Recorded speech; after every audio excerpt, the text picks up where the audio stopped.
Hello class 6, this is Ruchi and welcome back to this channel। बच्चे आज इस video में हम देखेंगे अपना हिंदी बुक का चैप्टर नंबर 13 जो कि है पेड़ की बात।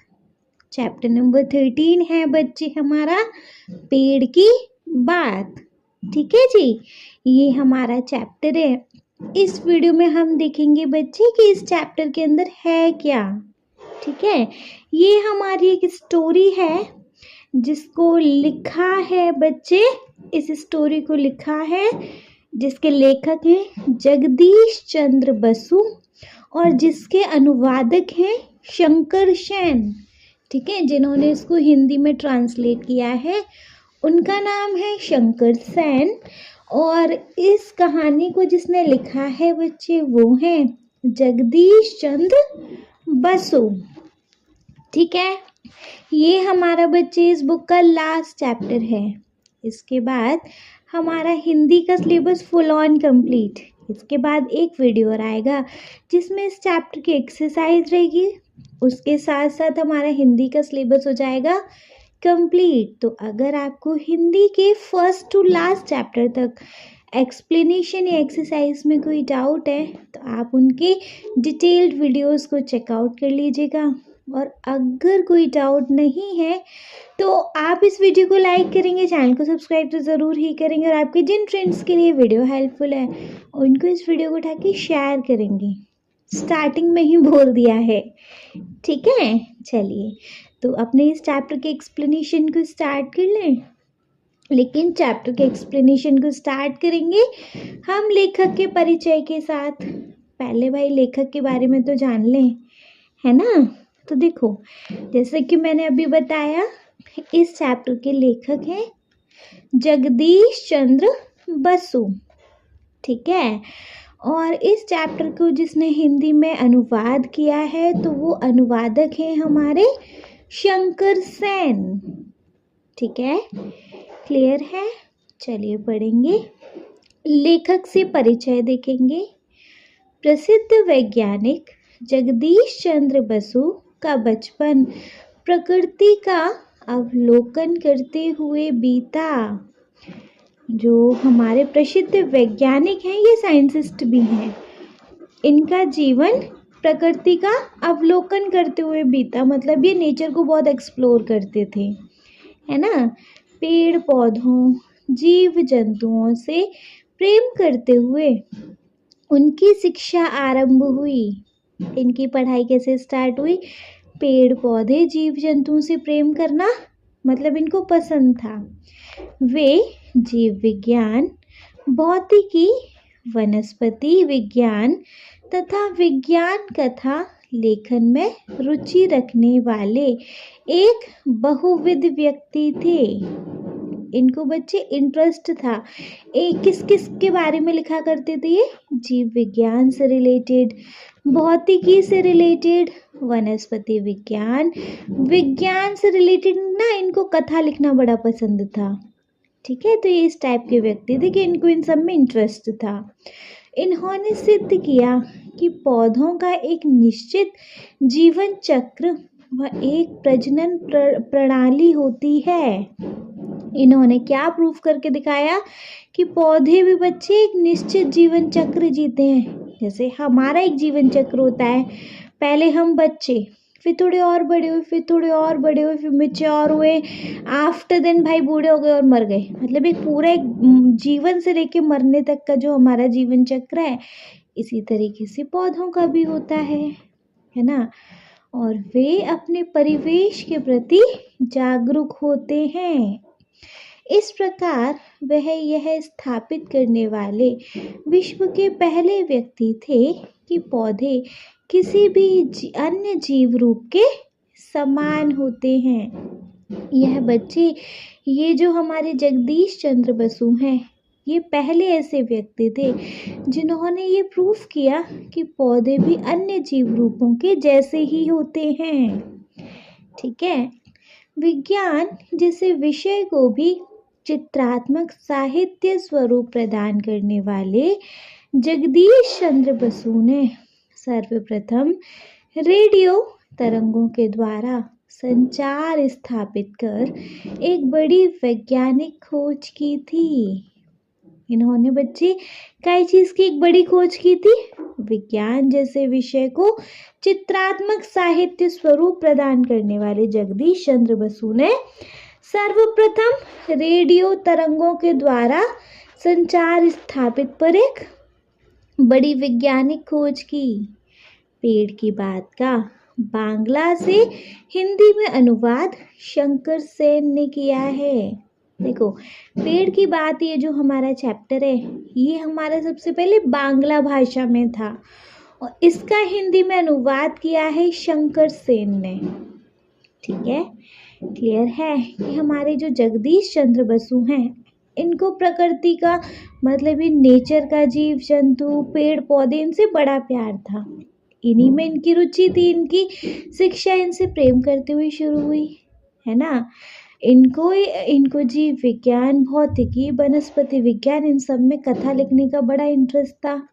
इन्होंने ये तक प्रूफ कर दिया कि पौधे भी हमारी तरह एक निश्चित जीवन चक्र जीते हैं, है ना। क्लियर है। देखो, इनका जन्म हुआ था 1858 को और इनकी डेथ हो गई 1937 में। मतलब 1858 में इनका जन्म हुआ और इनकी डेथ हो गई 1937 में। ठीक है, क्लियर है।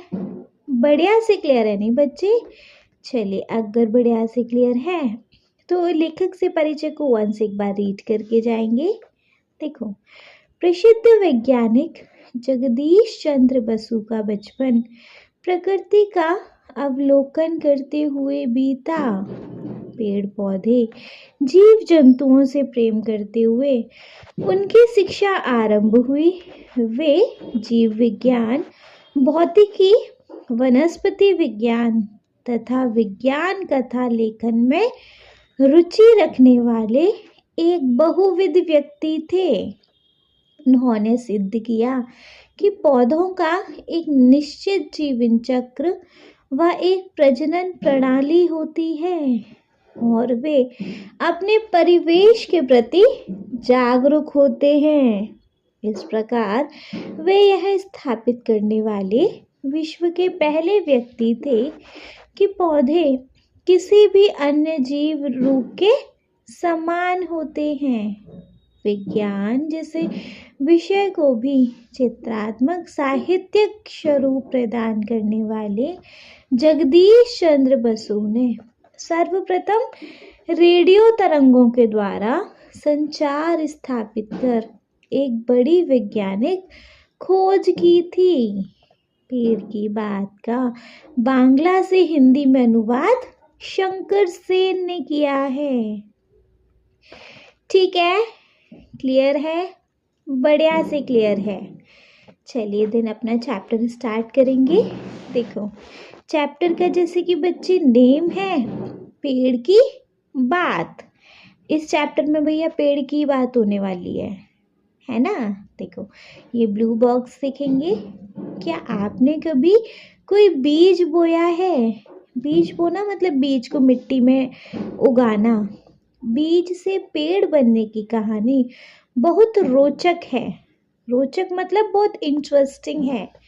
कैसे अंकुर फूटता है, मतलब वो जो बीज है कैसे फूटता है मिट्टी से, पौधा बनता है।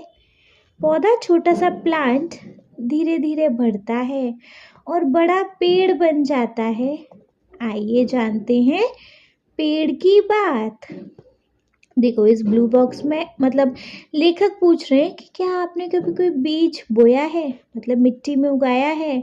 तो देखो, बीज से वो जब तक एकदम फाइनल स्टेज उसकी पेड़ होती है, बीज के बाद वो पौधा बनता है, पौधे से धीरे धीरे बड़ा होके वो पेड़ बनता है। तो ये जो कहानी है बीज से लेके पेड़ तक की, बड़ी इंटरेस्टिंग कहानी है कि कैसे बीज फूटता है, वो पहले पौधा बनता है, फिर धीरे धीरे बड़ा होकर पेड़ बनता है।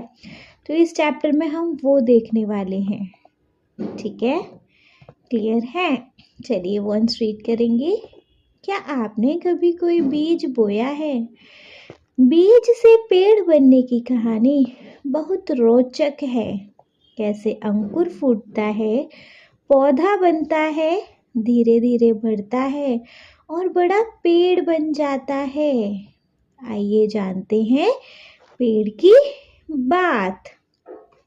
ठीक है, इतना क्लियर है बढ़िया से। चलिए, अगर बच्चे इतना क्लियर है तो इसके बाद स्टार्ट करेंगे अपना चैप्टर। देखो, बहुत दिनों तक मिट्टी के नीचे बीज पड़े रहे। इसी तरह महीना दर महीना बीतता गया। सर्दियों के बाद वसंत आया। उसके बाद वर्षा की शुरुआत में 2-1 दिन पानी बरसा और अब और छिपे रहने की आवश्यकता नहीं थी। किसको? बीजों को। बहुत दिन तक बीज तो यूं ही मिट्टी में पड़े रहते हैं, है ना। फिर थोड़ा थोड़ा टाइम बीतने के बाद जैसे जैसे उस पर पानी पड़ता है बारिश का या हम देते हैं, तो उससे ना वो बीज ना फूटता है। फूटने के बाद तभी तो वो मिट्टी से बाहर आता है ना। तो अब और छिपे रहने की आवश्यकता नहीं थी। उस बीज को मिट्टी में छिपे रहने की आवश्यकता नहीं थी। मानो बाहर से कोई शिशु को पुकार रहा हो। शिशु मतलब बच्चे को। मानो जैसे कोई बाहर से बच्चे को पुकार रहा हो। और सोए मत रहो, ऊपर उठ जाओ, सूरज की रोशनी देखो। जैसे कि कोई बच्चे से कहता है ना, ऐसे तरीके से कोई उस बीज से कह रहा है कि अब बीज मिट्टी के अंदर अब और सोते मत रहो, मिट्टी से बाहर निकलो, सूरज की रोशनी देखो, है ना। आहिस्ता आहिस्ता मतलब धीरे धीरे बीज का ढक्कन दरक गया। 2 सुकोमल पत्तियों के बीच अंकुर बाहर निकला। तो वो जो बीज फूट के बाहर निकला, है ना, मतलब धीरे धीरे बीज का ढक्कन हट गया और 2 कोमल पत्तियों के साथ वो बीज बाहर निकला। मिट्टी से बाहर थोड़ा बड़ा हुआ तो मिट्टी से थोड़ा बाहर आया। अंकुर का एक अंश नीचे माटी में मजबूती से गड़ गया। जो अंकुर है, जो बीज है, बीज का एक अंश तो नीचे मिट्टी में, माटी मतलब मिट्टी में मजबूती से फिक्स हो गया, है ना। तो मतलब पहले मिट्टी में वो फिक्स होता है तभी तो ऊपर की तरफ आता है। और दूसरा अंश माटी भेद कर ऊपर की ओर उठा। माटी भेद कर, माटी को ऐसे मतलब चीरता हुआ टाइप, है ना। क्या तुमने अंकुर को उठते देखा है? वो जो बीज है, बीज के से ऊपर मिट्टी से बाहर आते देखा है? जैसे कोई शिशु अपना नन्हा सा सर उठाकर आश्चर्य से नई दुनिया को देख रहा है। ऐसा लगता है ना कि जैसे कोई शिशु मतलब बच्चा अपना छोटा सा सर उठाकर आश्चर्य से नई दुनिया देख रहा है। देखो, जैसे एक बच्चे का जन्म होता है तो बच्चे इस दुनिया में आता है, थोड़ा बड़ा सब कुछ ना ऐसे अजीब से देखता है, मतलब कहाँ आ गया टाइप, है ना। तो ऐसे ही लग रहा है जैसे शिशु अपना नन्हा सा सर उठाकर आश्चर्य से नई दुनिया को देख रहा है ना। क्लियर है? चलिए, तो हमने बच्चे इस पैराग्राफ में क्या देखा कि कैसे मिट्टी में हम जो बीज डालते हैं वो किस तरीके से मिट्टी से बाहर आता है ना। जैसे कि उसको कोई बच्चे की तरह पुकार रहा हो कि अरे अब मत सो, ऊपर उठ के आओ, सूरज की रोशनी देखो। तो धीरे धीरे वो बीज कैसे अंकुरित होकर बाहर की तरफ मिट्टी से निकलता है। ठीक है, इतना क्लियर है? चलिए, इतना क्लियर है तो वंस इसको एक बार रीड करेंगे। देखो, बहुत दिनों तक मिट्टी के नीचे बीज पड़े रहे। इसी तरह महीना दर महीना बीतता गया। सर्दियों के बाद बसंत आया। उसके बाद वर्षा की शुरुआत में 2-1 दिन पानी बरसा। अब और छिपे रहने की आवश्यकता नहीं थी। मानो बाहर से कोई शिशु को पुकार रहा हो। और सोए मत रहो, ऊपर उठ जाओ, सूरज की रोशनी देखो। आहिस्ता आहिस्ता बीज का ढक्कन दरक गया। दो सुकोमल पत्तियों के बीच अंकुर बाहर निकला। अंकुर का एक अंश नीचे माटी में मजबूती से गड़ गया और दूसरा अंश माटी भेद कर ऊपर की ओर उठा। क्या तुमने अंकुर को उठते देखा है? जिससे कोई शिशु अपना नन्हा सा सर उठाकर आश्चर्य से नई दुनिया को देख रहा है। ठीक है, इतना क्लियर है बच्चे? बढ़िया से। चलिए देन नेक्स्ट पैराग्राफ देखेंगे। वृक्ष का अंकुर निकलने पर जो अंश माटी के भीतर प्रवेश करता है उसका नाम जड़ है, और जो अंश ऊपर की ओर बढ़ता है उसे तना कहते हैं। देखो, जो बीज होता है वो बीज ना फूटता है, जो नीचे की तरफ रह जाता है वो तो बीज जड़ बना देता है, मतलब मिट्टी में उसकी पकड़ बना देता है अच्छी खासी। और जो मिट्टी से बाहर निकलता है उसे हम क्या कहते हैं बच्चे? तना कहते हैं। जो वृक्ष का तना होता है ना उसे हम तना कहते हैं, वो तना बन के बाहर निकलता है। सभी पौधों में, पेड़ पौधों में जड़ व तना ये दो भाग मिलेंगे। भाई कोई भी पौधा हो, हर एक पौधे में जड़ मिलेगी और फिर उसका तना मिलेगा। जड़ मिट्टी के नीचे होती है और जो मिट्टी से बाहर से जो स्टार्टिंग होती है वो होती है तने की, है ना। यह एक आश्चर्य की बात है कि पेड़ पौधों को जिस तरह ही रखो जड़ नीचे की ओर जाएगी, वह तना ऊपर की ओर उठेगा। कितने आश्चर्य की बात है। मिट्टी में कैसे भी बीज डाल दो, जो उसका जड़ है वो हमेशा मिट्टी के नीचे ही रहेगी और जो तना है वो मिट्टी से बाहर ही निकलेगा, है ना। एक गमले में पौधा था। परीक्षण करने के लिए, मतलब कि एक टेस्ट करने के लिए कुछ दिन गमले को औंधा लटकाए रखा। औंधा मतलब उल्टा लटकाए रखा। एक टेस्ट करने के लिए उस गमले को उल्टा लटकाए रखा। पौधे का सर नीचे की तरफ लटका रहा और जड़ ऊपर की ओर रही। जो पौधे का सर था वो नीचे, जड़ ऊपर की तरफ, आसमान की तरफ ऐसे। एक दिन बाद क्या देखता हूँ कि जिस पौधे को सब भेद मालूम हो गया हो उसकी सब पत्तियां और डाली टेढ़ी होकर ऊपर की ओर उठ आई और जड़ घूमकर नीचे की ओर लटक गई। अब देखा क्या, मतलब उसको टेस्ट करने के लिए भी पौधे को, गमले को उल्टा लटका दिया, फिर भी क्या देख रहे हैं कि जो उसकी जड़ हैं वो तो नीचे की तरफ जा रही हैं और जो उसकी पत्तियां और डालियां हैं वो टेढ़ी होकर ऊपर हवा की तरफ जा रही हैं। तुमने कई बार सर्दियों में मूली काट कर बोई होगी, देखा होगा। पहले पत्ते व फूल नीचे की ओर रहे, कुछ दिन बाद देखोगे कि पत्ते और फूल ऊपर की ओर उठ आए हैं। जब मूली को बोते हो तो स्टार्टिंग में क्या देखने को मिलता है कि पहले भाई उसके पत्ते और फूल नीचे की ओर रहते हैं, कुछ दिन बाद उसके पत्ते और फूल ऊपर उठ जाते हैं, है ना।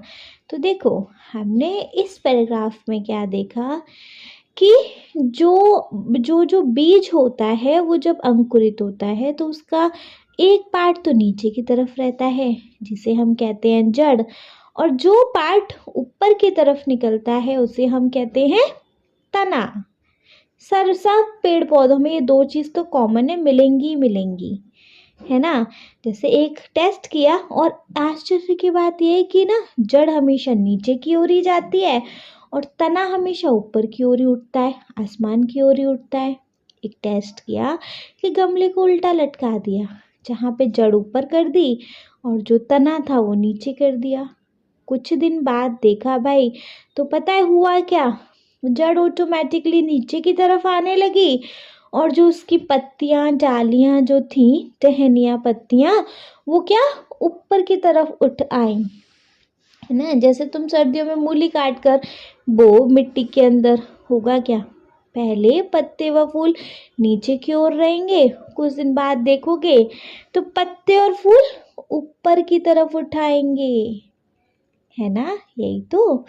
चलिए, तो इस पैराग्राफ को वंस रीड करके नेक्स्ट पैराग्राफ पे मूव करेंगे।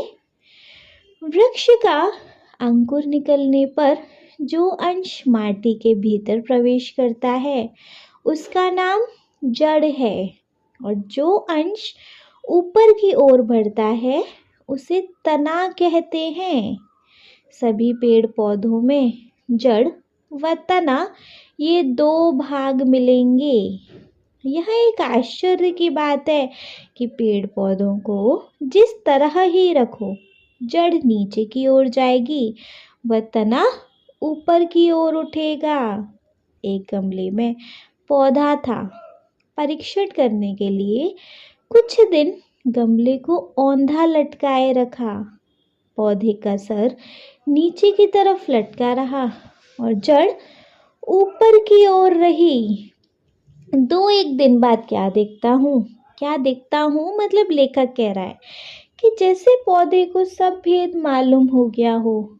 उसकी सब पत्तियां और डालियां टेढ़ी होकर ऊपर की ओर उठ आईं और जड़ घूमकर नीचे की ओर लटक गई। तुमने कई बार सर्दियों में मूली काटकर बोई होगी, देखा होगा। पहले पत्ते व फूल नीचे की ओर रहे, कुछ दिन बाद देखोगे कि पत्ते और फूल ऊपर की ओर उठ आए हैं। ठीक है, क्लियर है? बढ़िया से क्लियर है बच्चे। चलिए, अगर बढ़िया से क्लियर है तो नेक्स्ट पैराग्राफ पे मूव करेंगे। नेक्स्ट पैराग्राफ है, हम जिस तरह भोजन करते हैं पेड़ पौधे भी उसी तरह भोजन करते हैं। हमारे दांत हैं, कठोर चीज खा सकते हैं। नन्हे बच्चों के दांत नहीं होते, वे केवल दूध पी सकते हैं, है ना? मतलब क्या बता रहे हैं यहाँ लेखक कि देखो, जैसे हम खाना पीना खाते हैं सेम ऐसे ही पेड़ पौधे भी खाते हैं, उनको भी खाना चाहिए। लेकिन क्योंकि हमारे दांत है तो हम हर चीज़ खा सकते हैं, हर एक टाइट चीज़ खा सकते हैं, है ना? लेकिन जो छोटे छोटे बच्चे होते हैं उनके दांत नहीं होते ना, वो तो केवल दूध वगैरह ही पीते हैं, है ना? वैसे पेड़ पौधों के भी दांत नहीं होते, इसीलिए वे तरल द्रव्य या वायु से भोजन ग्रहण करते हैं। तरल द्रव्य मतलब लिक्विड से, है ना? या तो लिक्विड से या हवा से भोजन ग्रहण करते हैं। लिक्विड मतलब पानी, है ना? पेड़ पौधे जड़ के द्वारा माटी से रस पान करते हैं, है ना? मतलब पेड़ पौधों की आप जड़ों में पानी डालो तो पेड़ पौधे बढ़ते हैं, है ना? तो उनको मिट्टी के अंदर से वह रस पान करते हैं। चीनी में पानी डालने पर चीनी गल जाती है, होता है ना? चीनी में पानी डालो तो चीनी गल जाएगी। माटी में पानी डालने पर उसके भीतर बहुत से द्रव्य गल जाते हैं। से आप मिट्टी में पानी डालो तो उसके अंदर बहुत से द्रव्य गल जाते हैं, है ना? पेड़ पौधे वे ही तमाम द्रव्य सोखते हैं, है ना? जड़ों को पानी ना मिलने पर पेड़ का भोजन बंद हो जाता है और पेड़ मर जाता है। जैसे देखो, अपने को अगर खाना पानी या भोजन ना मिले क्या होएगा? बीमार होएंगे। बीमार होने के बाद क्या होएगा? स्वर्ग लोक या नर्क लोक से धार लेंगे है ना? वैसे ही पेड़ों का भोजन पानी और हवा है। अगर उसको ये ना मिले, धूप भी है वैसे, अगर उसको ये ना मिले तो क्या होगा? पेड़ों की जड़ को पानी नहीं मिल रहा तो पेड़ों की जड़ बच्चे खाना नहीं मिल रहा उसके लिए, तो वही भोजन है ना। तो क्या भोजन नहीं मिलेगा तो क्या वो पेड़ मर जाएगा, है ना? तो हमने यहाँ इस पैराग्राफ में क्या देखा कि पेड़ पौधे भी हमारे जैसे ही भोजन करते हैं, बस फ़र्क ये है क्योंकि हमारे दांत हैं तो हम कुछ भी खा सकते हैं। लेकिन जैसे बच्चों के दांत नहीं होते तो बच्चे सिर्फ दूध पीते हैं, वैसे ही पेड़ पौधों के भी दांत नहीं होते, तो वो भी सिर्फ लिक्विड और हवा ही लेते हैं एज अ भोजन। ठीक है, वो भोजन लेते हैं जड़ों के द्वारा। जड़ों में पानी डालो तो उनको भोजन मिलता है, वो उसको लेते हैं, बड़े होते हैं। और अगर उनको पानी नहीं दिया गया तो क्या होगा? पेड़ का भोजन बंद और पेड़ हो गया खत्म। ठीक है, क्लियर है? वंस रीड करेंगे। देखो, हम जिस तरह भोजन करते हैं, पेड़ पौधे भी उसी तरह भोजन करते हैं। हमारे दांत हैं, कठोर चीज खा सकते हैं। नन्हे बच्चों के दांत नहीं होते, वे केवल दूध पी सकते हैं। पेड़ पौधे के भी दांत नहीं होते, इसलिए वे केवल तरल द्रव्य या वायु से भोजन ग्रहण करते हैं। पेड़ पौधे जड़ के द्वारा माटी से रसपान करते हैं।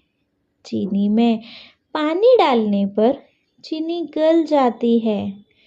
माटी में पानी डालने पर उसके भीतर बहुत से द्रव्य गल जाते हैं। पेड़ पौधे वे ही तमाम द्रव्य सूखकर जड़ों को पानी न मिलने पर पेड़ का भोजन बंद हो जाता है और पेड़ मर जाता है। ठीक है, क्लियर है? बढ़िया से क्लियर है। चलिए देन अपना नेक्स्ट पैराग्राफ देखेंगे। नेक्स्ट पैराग्राफ है, इसके अलावा वृक्ष के पत्ते हवा से आहार ग्रहण करते हैं। आहार मतलब भोजन। ऐसे जो वृक्ष के पत्ते होते हैं वो हवा से अपना भोजन लेते हैं। पत्तों में अनगिनत छोटे छोटे मुंह होते हैं। पत्तों में न जाने कितने छोटे छोटे मुंह होते हैं। सूक्ष्मदर्शी के जरिए अनगिनत मुंह पर अनगिनत होठ देखे जा सकते हैं। सूक्ष्मदर्शी जो माइक्रोस्कोप होता है ना, उसके थ्रू अनगिनत मुंह पर अनगिनत होठ होते हैं, है ना। जब आहार करने की ज़रूरत ना हो तब दोनों होठ बंद हो जाते हैं। जैसे अपने को कुछ बोलना नहीं, अपने को कुछ खाना नहीं है तो अपना मुंह बंद रहेगा, है ना। खाना खाना हो तो कैसे मुंह चलेगा, बोलना है तो कैसे मुंह चलेगा, है ना। और जब हम श्वास प्रश्वास ग्रहण करते हैं तब प्रश्वास के साथ एक प्रकार की विषाक्त वायु बाहर निकलती है, उसे अंगारक वायु कहते हैं। जो नाइट्रोजन होती है, ऑक्सीजन नहीं, कार्बन डाइऑक्साइड होती है। देखो, हम क्या करते हैं, ऑक्सीजन लेते हैं, कार्बन डाइऑक्साइड को रिलीज करते हैं, है ना। जो पेड़ पौधे होते हैं उनके लिए वो उसको ग्रहण करते हैं और ऑक्सीजन को रिलीज करते हैं, है ना। तो उसे अंगारक वायु कहते हैं, जो हमारे अंदर से बाहर निकलती है। अगर यह जहरीली हवा पृथ्वी पर इकट्ठी होती रहे तो तमाम जीव जंतु कुछ ही दिनों में उसका सेवन करके नष्ट हो सकते हैं। देखो, हम जो CO2 रिलीज करते हैं, अगर उसको पेड़ पौधे ना कंज्यूम करें ना, तो पता है क्या होगा, उसको तमाम जीव जंतु लेंगे, उसको कंज्यूम करेंगे, तो भाई वो लोग कैसे बचेंगे, क्योंकि वो जहरीली हवा होती है ना। तो जो जीव जंतुओं के लिए जहर नहीं, जरा विधाता की करुणा का चमत्कार तो देखो। जो जीव जंतुओं के लिए जहर है, पेड़ पौधे उसी का सेवन करके उसे पूर्णतया शुद्ध कर देते हैं। पेड़ पौधे हमारी उसी अंगारक हवा को लेके उसको शुद्ध कर देते हैं। नेक्स्ट है, पेड़ के पत्तों पर जब सूर्य का प्रकाश पड़ता है तब पत्ते सूर्य ऊर्जा के सहारे अंगारक वायु से अंगार निषेष कर डालते हैं। जैसे ही पेड़ पत्तों पर जब रोशनी पड़ती है, सूरज की किरण पड़ती है, तो उस अंगारक वायु से वो अंगार को खत्म कर देते हैं और यही अंगार वृक्ष के शरीर में प्रवेश करके उसका संवर्धन करते हैं। पेड़ पौधे प्रकाश चाहते हैं। प्रकाश मतलब सूरज की रोशनी। प्रकाश न मिलने पर ये बच नहीं सकते। अगर इनको धूप ना मिले, अगर इनको रोशनी ना मिले, तो बच्चे फिर इनका बचना मुश्किल हो जाए, है ना। यदि खिड़की के पास गमले में पौधा रखो, तब देखोगे कि सारी पत्तियां व जालियां अंधकार से बचकर प्रकाश की ओर बढ़ रही हैं, है ना। वन अरण्य में जाने पर पता लगेगा कि तमाम पेड़ पौधे इस होड़ में सचेष्ट हैं कि कौन जल्दी से सिर उठाकर पहले प्रकाश को झपट ले। अगर हम जंगल वगैरह में जाएं और कुछ ऐसी चीज़ें ऑब्जर्व करें तो पता है कैसा लगेगा कि पेड़ पौधे इस होड़ में रहते हैं कि कौन सबसे पहले प्रकाश को झपट ले। बेल लताएं छाया में पड़ी रहने से प्रकाश के अभाव में मर जाएंगी। अगर बेल हैं, लताएं हैं, इन पर अगर प्रकाश न पड़े तो ये भी मर जाएंगी। इसलिए वे पेड़ों से लिपटी हुई निरंतर ऊपर की ओर अग्रसर होती रहती हैं। इसलिए जो बेल हैं, लताएं हैं, वो पेड़ों से लिपटी हुई हमेशा ऊपर की ओर ही बढ़ती रहती हैं कि इनको भी रोशनी मिल जाए, है ना। क्लियर है बच्चे? चलिए, तो देखो हमने इस पैराग्राफ में क्या देखा कि क्या देखा हमने कि वृक्ष के जो पत्ते हैं ना, हवा से भोजन लेते हैं। पत्तों में बहुत छोटे छोटे मुंह होते हैं और न जाने कितने, है ना, और जितने मुंह उतने होंठ। ठीक है, तो क्या करते हैं हम, जैसे ऑक्सीजन लेते हैं, रिलीज करते हैं CO2 को, तो ये जो पेड़ पौधे होते हैं उस CO2 को कंज्यूम करते हैं। क्यों? क्योंकि वो एक बहुत जहरीली गैस होती है। अगर वो धरती पर बनी रहे, ये उसको कंज्यूम ना करें, ये उसको ग्रहण ना करें, तो फिर जीव जंतु करेंगे, है ना। और अगर बच्चे जीव जंतु उस गैस को लेते रहेंगे तो उनके लिए फिर हानिकारक है। इसी तरीके से विधाता ने एक करिश्मा किया कि हमें जो ऑक्सीजन चाहिए वो पेड़ हमें देंगे, और जो पेड़ों को कार्बन डाइऑक्साइड चाहिए उसे हम उनको देंगे रिलीज करके, है ना। तो इस तरीके का नेचर से ऐसे बैलेंस बनता है। ठीक है, देखो यहाँ पर सूरज की रोशनी भी कितनी ज़रूरी है पूछो, क्योंकि अगर आप जो पेड़ पौधे हैं उनको अगर सूरज की रोशनी ना मिले वो भी मर जाएंगे। ऐसी बेल लताएं भी अगर छाया में पड़ी रहें तो वो भी मर जाएंगी। इसलिए वो हमेशा पेड़ों से लिपटी हुई ऊपर की ओर बढ़ती रहती हैं, जिससे कि बच्चे उनको भी क्या मिले, थोड़ा सा धूप मिल जाए। ठीक है, क्लियर है इतना? चलिए, तो इस पैराग्राफ को वंस रीड करेंगे। देखो, इसके अलावा वृक्ष के पत्ते हवा से आहार ग्रहण करते हैं। पत्तों में अनगिनत छोटे छोटे मुंह होते हैं। सूक्ष्मदर्शी के जरिए अनगिनत मुंह पर अनगिनत होठ देखे जा सकते हैं। जब आहार करने की ज़रूरत ना हो तब दोनों होठ बंद हो जाते हैं। जब हम श्वास प्रश्वास ग्रहण करते हैं तब प्रश्वास के साथ एक प्रकार की विषाक्त वायु बाहर निकलती है, उसे अंगारक वायु कहते हैं।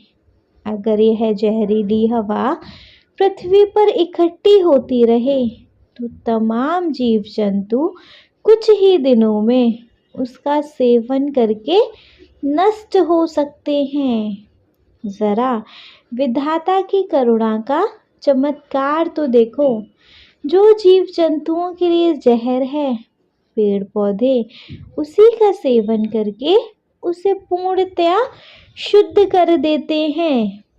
पेड़ के पौधों पर जब सूरज का प्रकाश पड़ता है तब पत्ते सूर्य ऊर्जा के सहारे अंगारक वायु से अंगार निशेष कर डालते हैं, और यही अंगार वृक्ष के शरीर में प्रवेश करके उसका संवर्धन करते हैं। पेड़ पौधे प्रकाश चाहते हैं, प्रकाश न मिलने पर ये बच नहीं सकते। पेड़ पौधे की सर्वाधिक कोशिश यही रहती है कि किसी तरह उन्हें थोड़ा सा प्रकाश मिल जाए। यदि खिड़की के पास गमले में पौधा रखो तब देखोगे कि सारी पत्तियां व डालियां अंधकार से बचकर प्रकाश की ओर बढ़ रही हैं। वन अरण्य में जाने पर पता लगेगा कि तमाम पेड़ पौधे इस होड़ में सचेष्ट हैं कि कौन जल्दी से उठकर पहले प्रकाश को झपट ले। बेल लताएं छाया में पड़ी रहने से प्रकाश के अभाव में मर जाएंगी, इसलिए वे पेड़ों से लिपटी हुई निरंतर ऊपर की ओर अग्रसर होती रहती हैं। ठीक है, क्लियर है? चलिए देन बच्चे नेक्स्ट पैराग्राफ पे मूव करेंगे। अब तो समझ गए होंगे कि प्रकाश ही जीवन का मूल मंत्र है। लास्ट पैराग्राफ से बच्चे अब ये चीज़ तो समझ आ गई होगी कि पेड़ों के लिए रोशनी ही उनके जीवन का मूल मंत्र है। सूर्य किरण का स्पर्श पाकर ही पेड़ पल्लवित होता है, मतलब फलता फूलता है। जब तक उसको सूरज की रोशनी ना मिले, जब तक उस पेड़ को सूरज की रोशनी ना छुए, पेड़ नहीं फलेगा फूलेगा, है ना। पेड़ पौधों के रेशे रेशे में सूर्य की किरणें आबद्ध हैं, मतलब बसी हुई हैं। ईंधन को जलाने पर जो प्रकाश व ताप बाहर प्रकट होता है वह सूर्य की ही ऊर्जा है। पेड़ पौधे व समस्त हरियाली प्रकाश हथियाने के जाल हैं, मतलब पेड़ पौधे और हर एक तरीके की हरियाली जो हमारे नेचर में, वो सब प्रकाश को, रोशनी को हथियाने का जाल है। पशु डांगर पेड़ पौधे या हरियाली खाकर अपने प्राणों का निर्वाह करते हैं। देखो, पशु हुए, डांगर हुए, पेड़ पौधे या हरियाली खाकर अपने प्राणों का निर्वाह करते हैं, है ना, मतलब अपना जीवन व्यापन करते हैं। पेड़ पौधे में जो सूरज का प्रकाश समाहित है वह इसी तरह जंतुओं के शरीर में प्रवेश करता है। अनाज व सब्जी ना खाने पर हम भी बच नहीं सकते, है ना। सोचा अगर हमको अनाज ना मिले, सब्जी ना मिले तो क्या हम बच जाएंगे? नहीं। सोच कर देखा जाए तो हम भी प्रकाश की खुराक पाने पर ही जीवित हैं। तो एक तरीके से अगर ये सोचा जाए तो हमें भी तो प्रकाश की खुराक ही चाहिए, है ना। प्रकाश पेड़ पौधों पे नहीं पड़ेगा तो भैया वो साग सब्जी कहाँ से देंगे, है ना। वो साग सब्जी नहीं मिलेगी तो हम क्या खाएंगे? हम भी तो पेड़ों पर ही निर्भर है ना, है ना। तो ओवरऑल इस पैराग्राफ में हमने देखा कि हमें एक चीज़ तो समझ आई कि भैया पेड़ पौधों के लिए जैसे प्रकाश जरूरी है, वैसे हमारे लिए एक तरीके से हमारे लिए भी प्रकाश जरूरी है, क्योंकि उनको प्रकाश नहीं मिलेगा तो वो साग सब्जी नहीं बना पाएंगे। उनसे साग सब्जी नहीं हमें नहीं मिलेगी तो हम लुढ़क लेंगे, है ना।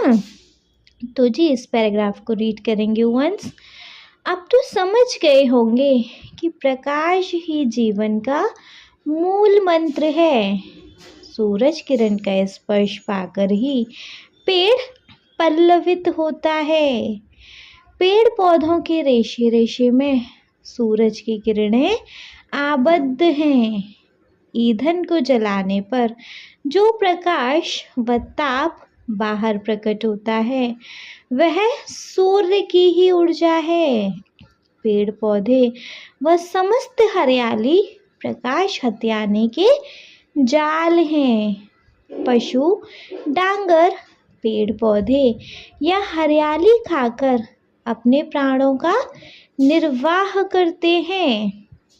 पेड़ पौधे में जो सूरज का प्रकाश समाहित है वह इसी तरह जंतुओं के शरीर में प्रवेश करता है। अनाज अनाज व सब्जी ना खाने पर हम भी नहीं बच सकते हैं। सोचकर देखा जाए तो हम भी प्रकाश की खुराक पाने पर ही जीवित हैं। ठीक है, क्लियर है? बढ़िया से क्लियर है बच्चे। चलिए, अगर बढ़िया से क्लियर है तो देखेंगे अपना next paragraph. Next paragraph we have, कोई कोई पेड़ 1 वर्ष के बाद ही मर जाते हैं। देखा होगा ना, कोई कोई पेड़ तो 1 साल तक ही जिंदा है और फिर उसके बाद मर गया, है ना। सब पेड़ मरने से पहले संतान छोड़ जाने के लिए व्यग्र हैं। बीज ही उनकी संतान है। देखो, कोई भी पेड़ मरता है वो अपनी संतान छोड़कर जाता है। मतलब कोई भी पेड़ समझ रहे हो, पूरा मैच्योर पेड़, अब उसके ऊपर बीज भी तो होंगे, फल फूल बीज हो गई होगा, फल फूल है तो बीज भी होगा, तो बीज ही तो उनकी संतान है।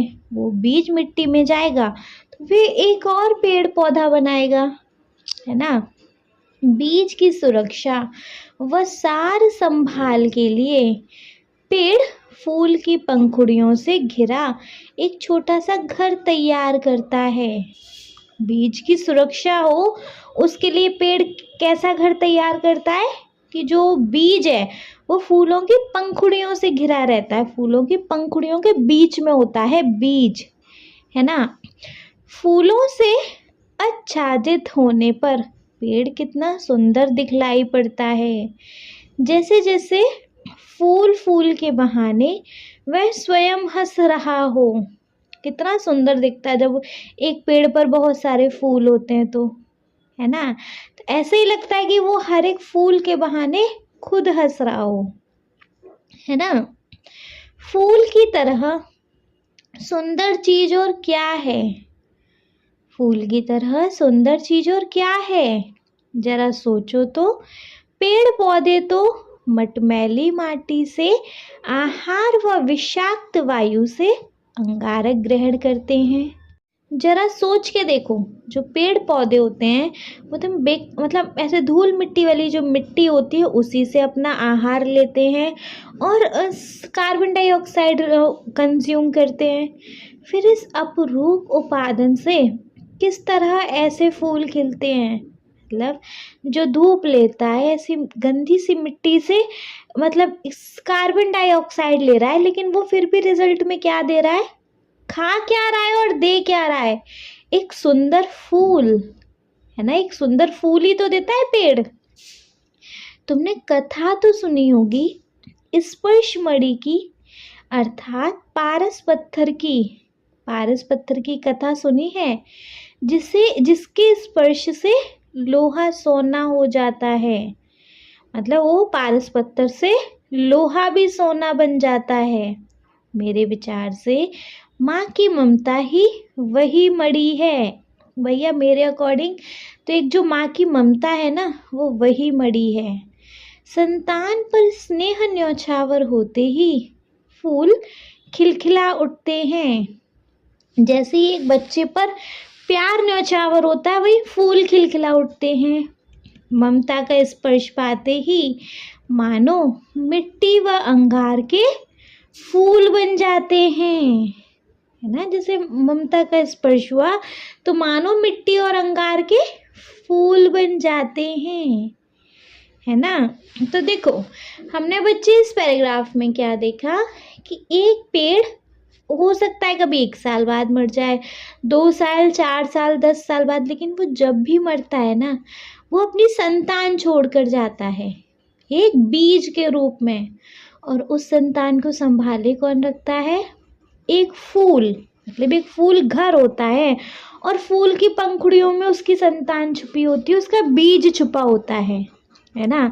सोचा कभी, एक पेड़ पौधा जो इतनी मटमैली माटी से खाना लेता है, कार्बन डाइऑक्साइड को ग्रहण करता है, फिर भी उस पे कितने सुंदर फूल खिलते हैं, बिल्कुल एक माँ की ममता जैसे, है ना। क्लियर है? तो इस पैराग्राफ को वंस रीड करेंगे। कोई कोई पेड़ 1 वर्ष के बाद ही मर जाते हैं। सब पेड़ मरने से पहले संतान छोड़ जाने के लिए व्यग्र हैं। बीज ही उनकी संतान है। बीज की सुरक्षा व सार संभाल के लिए पेड़ फूल की पंखुड़ियों से घिरा एक छोटा सा घर तैयार करता है। फूलों से आच्छादित होने पर पेड़ कितना सुंदर दिखलाई पड़ता है। जैसे जैसे फूल के बहाने वह स्वयं हंस रहा हो। फूल की तरह सुंदर चीज और क्या है? जरा सोचो तो। पेड़ पौधे तो मटमैली माटी से आहार व विषाक्त वायु से अंगारक ग्रहण करते हैं। फिर इस अपरूप उपादान से किस तरह ऐसे सुंदर फूल खिलते हैं? तुमने कथा तो सुनी होगी स्पर्श मणि की, अर्थात पारस पत्थर की, जिसके स्पर्श से लोहा सोना हो जाता है। मेरे विचार से माँ की ममता ही वह मणि है। संतान पर स्नेह न्योछावर होते ही फूल खिलखिला उठते हैं। ममता का स्पर्श पाते ही मानो माटी व अंगार के फूल बन जाते हैं। है ना? क्लियर है? चलिए नेक्स्ट पैराग्राफ देखेंगे। नेक्स्ट पैराग्राफ है बच्चे, पेड़ों पर मुस्कुराते फूल देखकर हमें कितनी खुशी होती है ना? जब एक पेड़ पर हम खिलते हुए फूल देखें तो हमारे चेहरे पर एक मुस्कान खिल जाती है ना? शायद पेड़ भी कम प्रफुल्लित नहीं होते, मतलब शायद पेड़ भी कम खुश नहीं होते अपने फूलों को देखकर। खुशी के मौके पर हम अपने परिजनों को निमंत्रित करते हैं। उसी प्रकार फूलों की बहार छाने पर पेड़ पौधे भी अपने बंधु बांधवों को बुलाते हैं। बंधु बांधवों कौन? जो क्या बोलते हैं, जो रस पीते हैं फूलों का, वो। ठीक है। स्नेह सिक्त वाणी में पुकार करते हैं, मतलब प्रेम भरी वाणी से पुकारते हैं। कहाँ हो मेरे बंधु? भाई मतलब मेरे बांधव, आज मेरे घर आओ। यदि रास्ता भटक जाओ, कहीं घर पहचान नहीं सको, इसलिए रंग बिरंगे फूलों के निशान लगा रखे हैं। कैसे बुलाते हैं? एक स्नेह भरी वाणी में, जैसे पेड़ पुकार रहा हो कि कहाँ हो मेरे भाई, आज मेरे घर आओ। और अगर तुम रास्ता भी भटक जाओ, कहीं घर पहचान ना सको, तो रंग बिरंगे फूल निशान, ऐसे फूलों के निशान लगा रखे हैं। ये रंगीन पंखुड़ियाँ दूर से देख सकोगे। बुला किसको रहे? मधुमक्खी को, तितली को अपना रस पिलाने के लिए, है ना? मधुमक्खी व तितली के साथ वृक्ष की चिरकाल से घनिष्ठता है। चिरकाल पुराने टाइम से घनिष्ठता है, मित्रता है मधुमक्खी और तितली की। फूल से, वृक्ष से बच्चे पुराने समय से ही मित्रता है। वे दल बल सहित फूल देखने आती हैं। दल बल मतलब वो अपने ग्रुप के साथ, भैया एक ही मधुमक्खी तो ना आएगी, सारा ग्रुप लेके आती है। ऐसी सेम तितली, है ना? कुछ पतंगे दिन के समय पक्षियों के डर से बाहर नहीं निकल सकते। कुछ कीट पतंगे ऐसे होते हैं जो पक्षियों के डर से बाहर नहीं आएंगे, है ना? पता पड़ी आए बाहर खुद भोजन खाने और खुद ही भोजन बन गए। पक्षियों ने देखते ही खा जाते हैं, इसलिए रात का अंधेरा गिरने तक वे छिपे रहते हैं। शाम होते ही उन्हें बुलाने की खातिर फूल चारों ओर तरफ सुगंध फैला देते हैं। दिन में नहीं बाहर आते, वो रात को बाहर आते हैं। और रात को उन्हें बुलाने के लिए फूल पता है क्या करते हैं कि हर जगह अपनी खुशबू बिखेर देते हैं, है ना? क्लियर है? तो देखो बच्चे, हमने इस पैराग्राफ में क्या देखा कि जो पेड़ होते हैं, हम अगर पेड़ों के फूल देखें तो हमें कितनी खुशी होती है, ऐसे ही पेड़ों को भी होती होगी, है ना? जैसे खुशी के मौके पे हम अपनी फैमिली को, हम अपने दोस्तों को, हम अपने परिजनों को बुलाते हैं, वैसे ही जब फूलों की बहार आ जाती है एक वृक्ष पे, तो फूल भी अपने भाई बंधुओं को बुलाते हैं। भाई बंधु कौन? उनके परिजन कौन? तितली, मधुमक्खी वगैरह, है ना। तो इनको दूर से बुलाते हैं।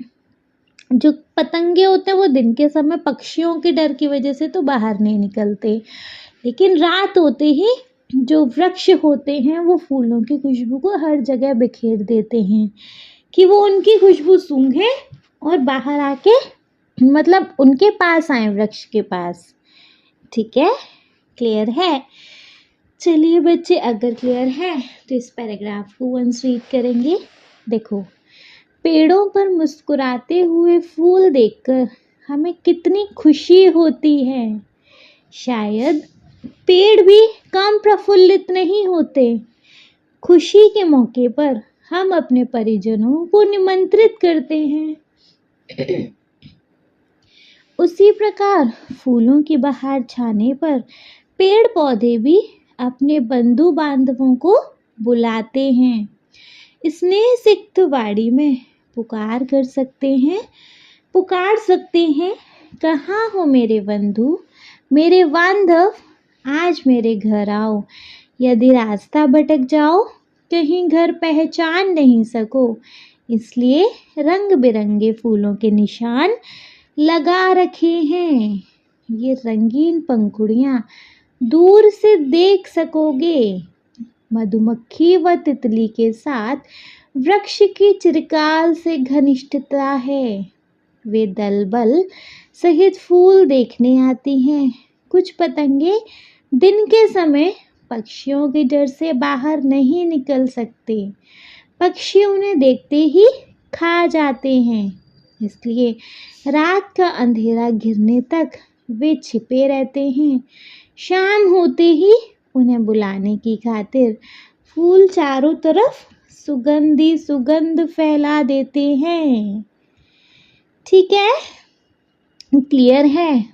चलिए नेक्स्ट पैराग्राफ देखेंगे। फिर नेक्स्ट पैराग्राफ है, वृक्ष अपने फूलों में शहद का संचय करके रखते हैं। है ना भैया, किसी को बुला रहे हैं तो दावत वावत तो कराएंगे। तो फूलों में क्या होता है? शहद, जो मधुमक्खी वगैरह खाते पीते हैं, है ना। मधुमक्खी व तितली बड़े चाव से मधुपान करती हैं। मधुमक्खी के आगमन से वृक्ष का भी उपकार होता है, और वृक्ष को भी उपकार होता है वृक्ष का भी, जब मधुमक्खी आती है तो।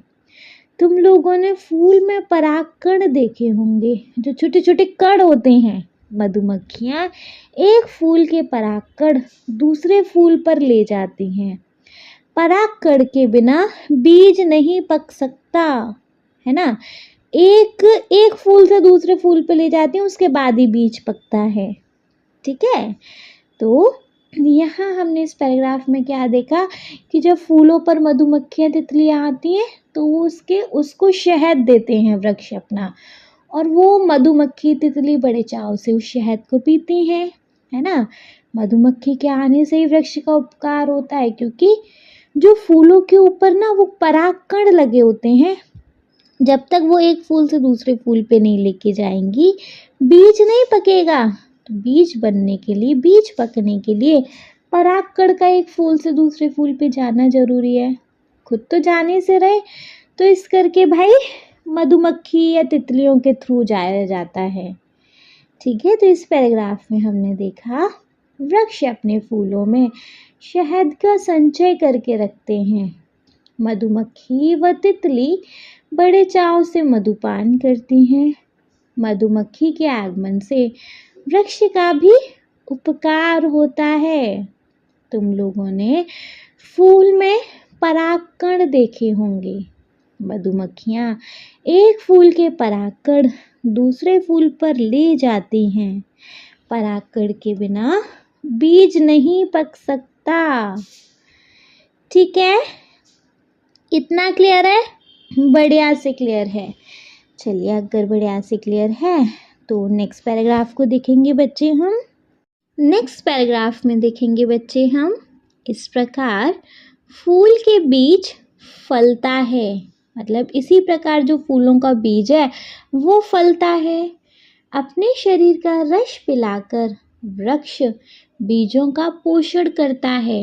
बीजों का पोषण कैसे होता है भैया? कि वो अपने शरीर का रस पिलाते हैं। अब अपनी जिंदगी के लिए उसे मोह माया का लोभ नहीं है।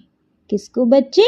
वृक्ष को, क्योंकि वृक्ष को जितना जीना था जी लिया ना। अब उसको अपनी जिंदगी के लिए कोई मोह माया का लोभ नहीं है। तिल तिल कर संतान की खातिर सब कुछ लुटा देता है।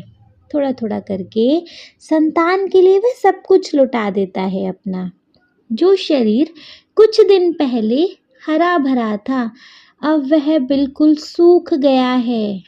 जो वृक्ष पहले खूब हरा भरा था, अब क्या वो धीरे धीरे सूखता जा रहा है। अपने ही शरीर का भार उठाने की शक्ति क्षीण हो चली है। अब जो वृक्ष है अपने ही शरीर का भार नहीं उठा सकता है ना। पहले हवा बयार करती हुई आगे बढ़ जाती थी। पत्ते हवा के संग क्रीड़ा करते थे, मतलब खेल खेलते थे। पहले क्या होता था?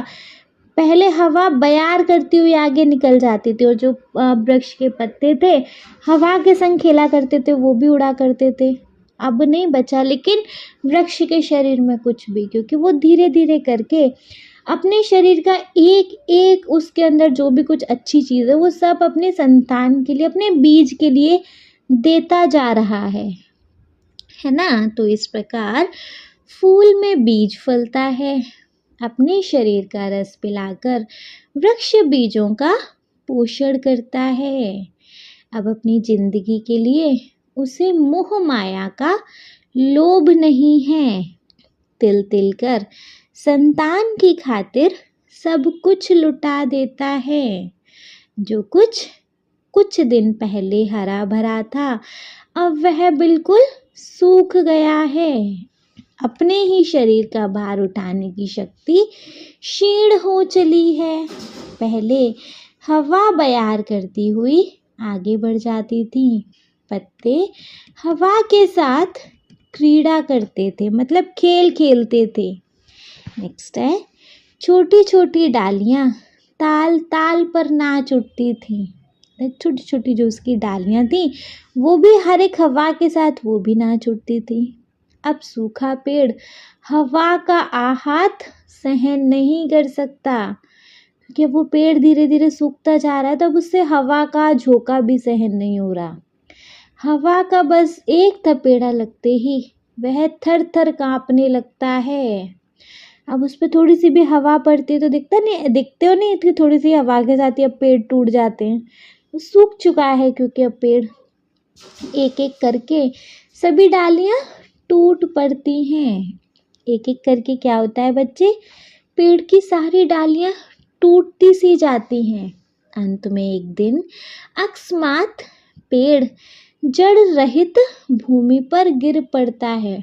और फाइनली क्या होता है? जब वो पूरी तरीके से सूख जाता है, उसने अपना सारा पालन पोषण सब कुछ अपने बीज के लिए कर दिया, वो बेचारा कुछ नहीं कर पा रहा अपने लिए, है ना।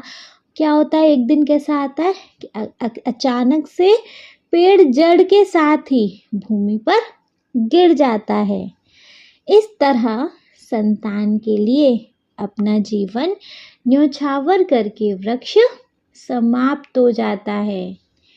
इसी तरीके से बच्चे वो संतान के लिए अपने जीवन को कुर्बान कर देता है और एक वृक्ष समाप्त हो जाता है ताकि दूसरे वृक्ष की कहानी शुरू हो सके। ठीक है, क्लियर है बच्चे? बढ़िया से। तो देखो, इसके साथ हमारे इस चैप्टर के एक्सप्लेनेशन का हो चुका है अब दी एंड। चैप्टर का एक्सप्लेनेशन हो गया ख़त्म, लेकिन वीडियो ख़त्म नहीं हुई है बच्चे। एक बार हमें इस चैप्टर का क्विक रिकैप देखना तो बनता है ना। कोई भी डाउट आए होंगे इस चैप्टर में सारे क्लियर हो जाएंगे, सारे डाउट ख़त्म हो जाएंगे जब हम एक बार इस चैप्टर का क्विक समराइजेशन देख लेंगे, है ना बच्चे। चलिए, तो एक बार हम इस चैप्टर का देख लेंगे, शॉर्ट सा रिकैप देख लेंगे बच्चे। तो देखिए बच्चे, चैप्टर का शॉर्ट समराइजेशन स्टार्ट करेंगे हम चैप्टर के नेम के साथ ही, जो कि है पेड़ की बात। पेड़ की बात मतलब यहाँ पर एक पेड़ की पूरी कहानी बताई गई है कि वो जो पेड़ है उसकी शुरुआत होती है एक बीज के साथ, जिस बीज को मिट्टी में डाला जाता है और वो बढ़ता बढ़ता बढ़ता बढ़ता वो बीज फाइनली एक पेड़ बन जाता है। और जब वो पेड़ बनता है तो उसके पास सब कुछ होता है, लेकिन वो फिर धीरे धीरे करके अपनी संतान को अपना सब कुछ देकर फाइनली ख़त्म हो जाता है। तो एक बीज से लेकर एक पेड़ तक उसकी जो पूरी जीवन की पूरा जो उसका जीवन है वो सारा कुछ बच्चे हमें इस चैप्टर में बताया गया है। ठीक है, तो देखो स्टार्ट करेंगे। क्या आपने कभी कोई बीज बोया है? बीज से पेड़ बनने की कहानी बहुत रोचक है। कैसे अंकुर फूटता है, पौधा बनता है, धीरे धीरे बढ़ता है और बड़ा पेड़ बन जाता है। आइए जानते हैं पेड़ की बात। ठीक है, पेड़ की बात जानेंगे। बहुत दिनों तक मिट्टी के नीचे बीज पड़े रहे। इसी तरह महीना दर महीना बीतता गया। सर्दियों के बाद वसंत आया। उसके बाद वर्षा की शुरुआत में 2-1 दिन पानी बरसा। अब और छिपे रहने की आवश्यकता नहीं थी। मानो बाहर से कोई शिशु को पुकार रहा हो। और सोए मत रहो, ऊपर उठ जाओ, सूरज की रोशनी को देखो। आहिस्ता आहिस्ता बीज का ढक्कन दरक गया। 2 सुकोमल पत्तियों के बीच अंकुर बाहर निकला। अंकुर का एक अंश नीचे माटी में मजबूती से गड़ गया और दूसरा अंश माटी भेदकर ऊपर की ओर उठा। क्या तुमने अंकुर को उठते देखा है? जैसे कोई शिशु अपना नन्हा सा सर उठाकर आश्चर्य से नई दुनिया देख रहा है। वृक्ष का नेक्स्ट पैराग्राफ है। वृक्ष का अंकुर निकलने पर जो अंश माटी के भीतर प्रवेश करता है उसका नाम जड़ है, और जो अंश ऊपर की ओर बढ़ता है उसे तना कहते हैं। सभी पेड़ पौधों में जड़ व तना ये 2 भाग मिलेंगे। यह एक आश्चर्य की बात है कि पेड़ पौधों को जिस तरह ही रखो जड़ नीचे की ओर जाएगी व तना ऊपर की ओर उठेगा। एक गमले में पौधा था। परीक्षण करने के लिए कुछ दिन गमले को औंधा लटकाए रखा। पौधे का सर नीचे की तरफ लटका रहा और जड़ ऊपर की ओर रही। 2 दिन के बाद क्या देखता हूँ कि जैसे पौधे को सब भेद मालूम हो गया हो। उसकी सब पत्तियां और डालियां टेढ़ी होकर ऊपर की तरफ उठ आईं तथा जड़ घूमकर नीचे की ओर लटक गई। तुमने कई बार सर्दियों में मूली काट कर बोई होगी। देखा होगा पहले पत्ते व फूल नीचे की ओर रहे, कुछ दिन के बाद देखोगे कि पत्ते और फूल ऊपर की ओर उठ आए हैं। हम जिस तरह भोजन करते हैं, नेक्स्ट पैराग्राफ है, पेड़ पौधे भी उसी तरह भोजन करते हैं। हमारे दांत हैं, कठोर चीज खा सकते हैं। नन्हे बच्चों के दांत नहीं होते, वे केवल दूध पी सकते हैं। पेड़ पौधे भी दांत नहीं होते, इसलिए वे केवल तरल द्रव्य या वायु से भोजन ग्रहण करते हैं। पेड़ पौधे जड़ के द्वारा माटी से रसपान कर लेते हैं। चीनी में पानी डालने पर चीनी गल जाती है। माटी में पानी डालने पर उसके भीतर बहुत से द्रव्य गल जाते हैं। पेड़ पौधे वे ही तमाम द्रव्य सोखते हैं। जड़ों को पानी न मिलने पर पेड़ का भोजन बंद हो जाता है, पेड़ मर जाता है। नेक्स्ट है, सूक्ष्मदर्शी से अत्यंत सूक्ष्म पदार्थ स्पष्ट रूप से देखे जा सकते हैं। पेड़ की डाल अथवा जड़ का इस यंत्र द्वारा परीक्षण करके देखा जा सकता है। पेड़ में हजारों हजार नल हैं। इन्हीं सब नल के द्वारा माटी से पेड़ के शरीर में रस का संचार होता है। इसके अलावा वृक्ष के पत्ते हवा से आहार ग्रहण करते हैं। पत्तों में अनगिनत छोटे छोटे मुंह होते हैं। सूक्ष्मदर्शी के जरिए अनगिनत मुंह पर अनगिनत होठ देखे जा सकते हैं। जब आहार करने की जरूरत न हो तब दोनों होठ बंद हो जाते हैं। जब हम श्वास प्रश्वास ग्रहण करते हैं तब प्रश्वास के साथ एक प्रकार की विषाक्त वायु बाहर निकलती है। उसे अंगारक वायु कहते हैं। अगर यह जहरीली हवा पृथ्वी पर इकट्ठी होती रहे तो तमाम जीव जंतु कुछ ही दिनों में उसका सेवन करके नष्ट हो सकते हैं। जरा विधाता की करुणा का चमत्कार तो देखो। जो जीव जंतुओं के लिए जहर है, पेड़ पौधे उसी का सेवन करके उसे पूर्णतया शुद्ध कर देते हैं। पेड़ के पत्तों पर जब सूरज का प्रकाश पड़ता है तब पत्ते सूर्य ऊर्जा के सहारे अंगारक वायु से अंगार निशेष कर डालते हैं और यही अंगार वृक्ष के शरीर में प्रवेश करके उसका संवर्धन करते हैं। पेड़ पौधे चाहते हैं कि प्रकाश ना मिलने पर ये बच नहीं सकते। पेड़ पौधे की सर्वाधिक कोशिश यही रहती है कि किसी तरह उन्हें थोड़ा सा प्रकाश मिल जाए। यदि खिड़की के पास गमले में पौधा रखो तब देखोगे कि सारी पत्तियां व डालियां अंधकार से बचकर प्रकाश की ओर बढ़ रही हैं।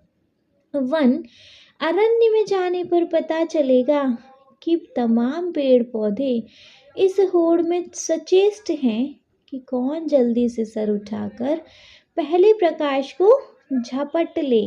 बेल लताएं छाया में पड़ी रहने से प्रकाश के अभाव में मर जाएंगी, इसलिए वे पेड़ों से लिपटी हुई निरंतर ऊपर की ओर अग्रसर होती रहती हैं। नेक्स्ट है, अब तो समझ गए होंगे कि प्रकाश ही जीवन का मूल्य मंत्र है। सूर्य किरण का स्पर्श पाकर ही पेड़ पल्लवित होता है। पेड़ पौधों के रेशे रेशे में सूरज की किरणें आबद्ध हैं। ईंधन को जलाने पर जो प्रकाश व ताप बाहर प्रकट होता है वह सूर्य की ऊर्जा है। पेड़ पौधे व समस्त हरियाली प्रकाश हथियाने के जाल हैं। पशु डांगर पेड़ पौधे या हरियाली खाकर अपने प्राणों का निर्वाह करते हैं।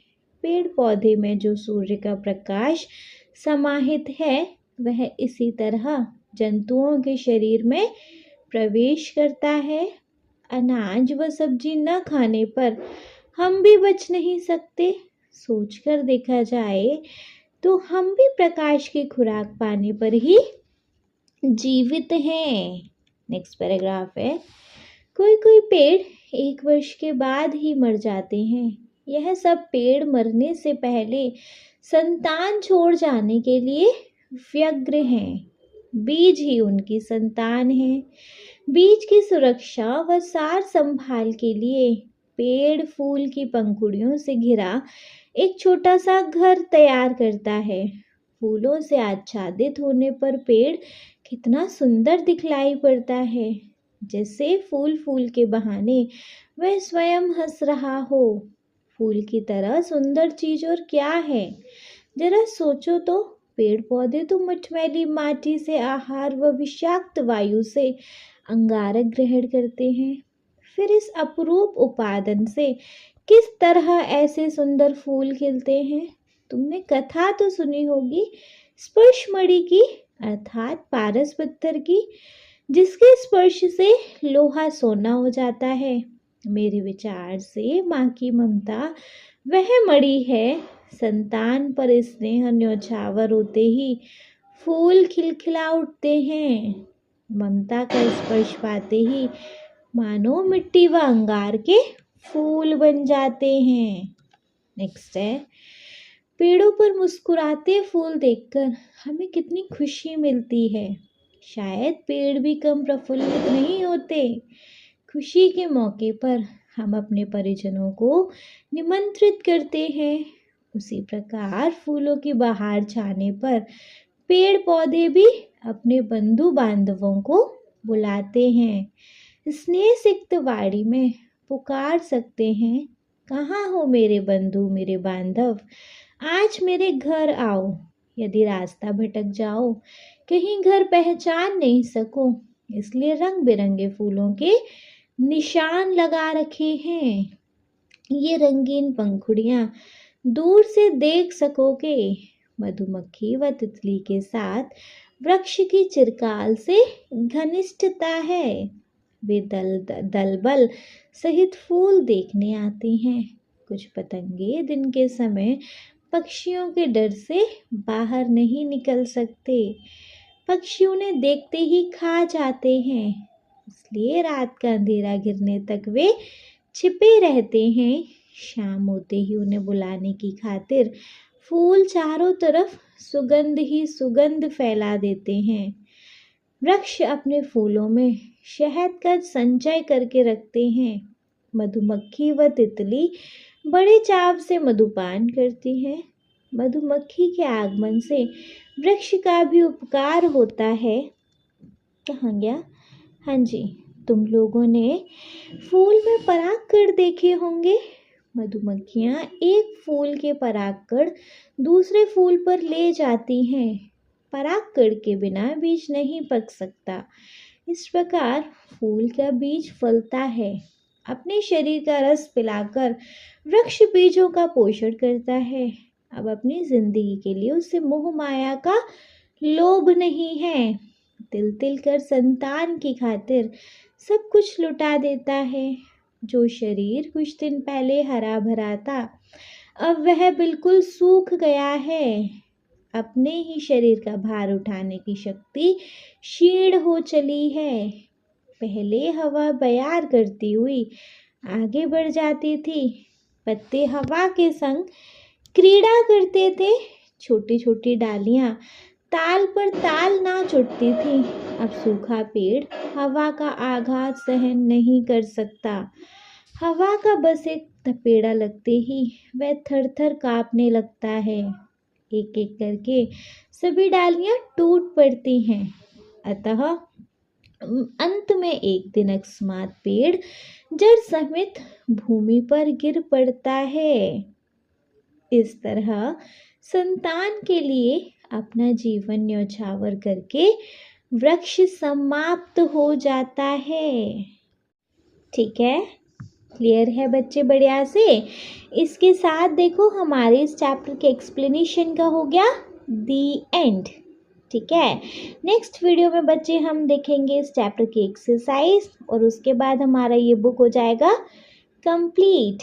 ठीक है जी, अगर ये वीडियो पसंद आई हो तो आप इस वीडियो को एक लाइक करेंगे, चैनल को सब्सक्राइब तो ज़रूर ही करेंगे और आपके जिन फ्रेंड्स के लिए वीडियो हेल्पफुल रहता है उनको इस वीडियो को उठा के शेयर कर देंगे आप। Okay, thank you so much.